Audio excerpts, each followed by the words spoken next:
మొదటి దిన వృత్తాంతముల గ్రంథము 16వ అధ్యాయము 10వ వచనము 11వ వచనము.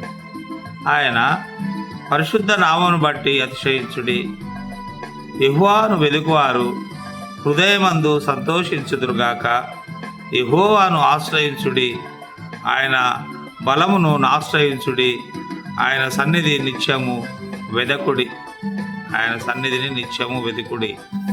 నామమును బట్టి అతిశయించుడి, దేవుని నామాన్ని బట్టి అతిశయించమంటున్నాడు. యెహోవాను వెదుకువారు హృదయమందు సంతోషించుదురుగాక.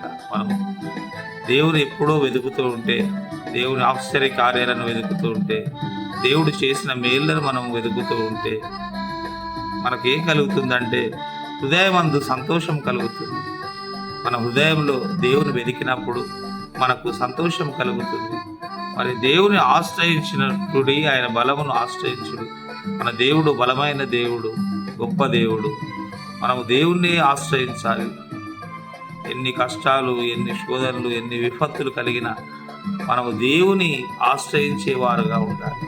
చాలాసార్లు మనుషులను ఆశ్రయించడానికి మనం ప్రయత్నాలు చేస్తుంటాం, కానీ వాక్యము సెలవిస్తుంది, యెహోవాను ఆశ్రయించుడి, యెహోవాను ఆశ్రయించుడి, ఆయన బలమును ఆశ్రయించుడి. బలమైన దేవుడు, ఆయనను ఆశ్రయించుడి. మరి ఆయన సన్నిధిని నిత్యం వెతుకుడి. దేవుని సన్నిధిని నిత్యం వెతకాలి. దేవుని సన్నిధిలో ఉండాలి.